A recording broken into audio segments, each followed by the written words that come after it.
శ్రీ గురుభ్యో నమః. శ్రీమాత్రే నమః. మా భక్తి టీవీని ప్రోత్సహిస్తున్నటువంటి మా ప్రేక్షకులందరికీ ధన్యవాదాలు తెలియజేస్తూ 20 జూలై 2025 నుంచి 26 జూలై 2025 వరకు గల కాలానికి రాశి ఫలితాలు ఏ విధంగా ఉన్నాయో ముందుగా తెలియజెప్పుకుందాం. మేషంలో చంద్రుడు, వృషభంలో శుక్రాచార్యుల వారు, మిథునంలో గురువు, అలాగే కర్కాటకంలో రవి బుధులు, సింహంలో కుజ కేతువులు, కుంభంలో రాహువు, మీనంలో వక్రించినటువంటి శనిగారు. గ్రహస్థితులు ఈ విధంగా ఉండగా వారాంతంలోకి వెళ్ళేటప్పటికీ చంద్రుని యొక్క స్థితి సింహ రాశిలోకి వెళ్ళి ఉన్నది. అలాగే శుక్రాచార్యుల వారు మిథున రాశిలోకి వెళ్ళి ఉన్నారు. ఈ రెండు మార్పులు జరుగుతూ ఉన్నాయి. ఇక గ్రహ సమ్మేళనాల ఫలితాలకు వచ్చినట్లయితే రవి బుధుల యొక్క కలయిక బుధాదిత్య యోగంగా తెలియజెప్పుకుంటాము. ఇది ఏ రాశిలో ఉన్నా కూడా ఇంచుమించుగా మంచి ఫలితాలనే ఇస్తుంది. అయితే గోచారంలో కొన్ని రాశులకి ప్రత్యేకత ఉంటుంది. ఆ ప్రత్యేక స్థానాలలో ఉన్నప్పుడు మరింతగా ఆ రవి బుధుల యొక్క ఫలితాలు ఎక్కువగా ఉంటాయి.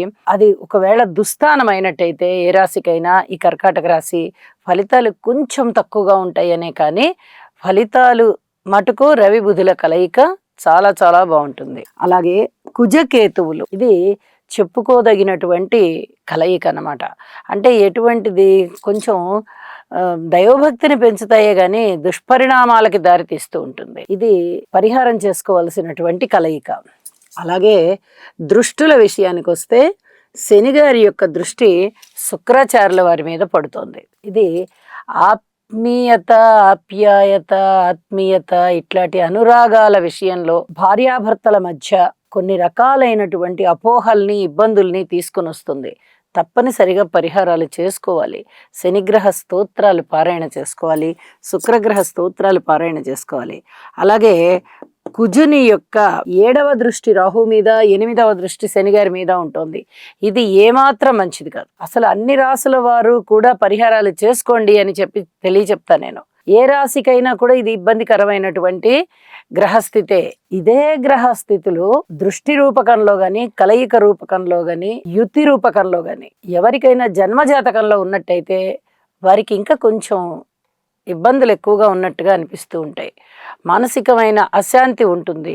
ఈ కుజ, శని, రాహు, కేతు ఈ 4 గ్రహాలకి సంబంధించిన స్తోత్ర పారాయణాలు ఎక్కువగా చేసుకోండి. అలాగే హోమం చేసుకోవడం చాలా చాలా మంచిది అని తెలియజేస్తున్నాను. ఇక గురువు గారి యొక్క 9వ దృష్టి రాహు గారి మీద ఉంటూ ఉంది. విభిన్నమైనటువంటి మనస్తత్వాన్ని తెలియజేస్తూ ఉంటుంది. ఇప్పటి వరకు ఎవరైతే దేవుడు లేడు, నాస్తికత్వాన్ని సూచిస్తూ ఉంటారో వారికి దేవుడు ఉన్నాడు అనేటటువంటి ఆలోచనలు వచ్చేటటువంటి అవకాశం. భగవంతుడు ఉన్నాడు అనుకునే వారికి ఇంకా ఎక్కడున్నాడు భగవంతుడు, ఇన్నాళ్ళ నుంచి చూస్తున్నాము, ఎక్కడ పరిస్థితుల్లో మార్పు లేదే అనేటటువంటి ఫలితం. అంటే ఈ 2 రకాలైనటువంటి మనస్తత్వము, ఆలోచనలు కూడా ఈ గురువు గారి యొక్క దృష్టి రాహు మీద పడుతున్నందువల్ల ఉంటాయి. కాబట్టి ఇక్కడ కూడా స్తోత్ర పారాయణలకి అవకాశం ఇవ్వండి, తప్పనిసరిగా చేసుకోండి. ఇక వారాంతానికి వెళ్ళేటప్పటికీ శుక్రాచార్యుల వారు గురువుతో కలిశారు. ఇది చాలా అద్భుతమైన యోగం. 2 గురువు గారులు ఒకటే రాశిలో ధనయోగాలు బాగా ఉంటాయి. ఏ ఏ రాశులకు ఉంటాయి అనేది తెలియచెప్పుకుందాము.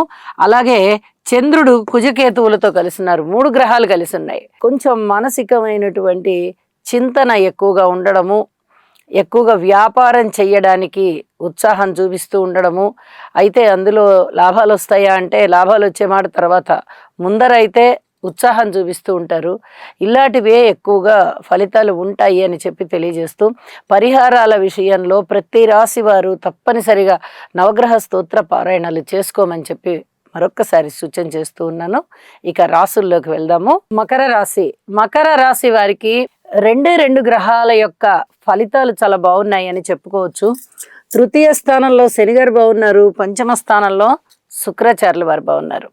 మరి 2 గ్రహాలే బాగున్నాయి అంటే ఫలితాలన్నీ చాలా బాగుంటాయా అంటే, శుక్రాచార్యులు గారు వారాంతంలో మారిపోతున్నారు కాబట్టి ఇప్పటి వరకు ఆయన ఎటువంటి మంచి ఫలితాలు అయితే ఇచ్చి ఉన్నారో, సంతాన రీత్యా కానీ, ఆర్థిక రీత్యా కానీ, పూర్వజన్మ పుణ్యం బాగుంది మనకి అని ఏ పనులైతే అయిపోతున్నాయో వాటికి అనుకోవడం రీత్యా కానీ చాలా బాగుంది.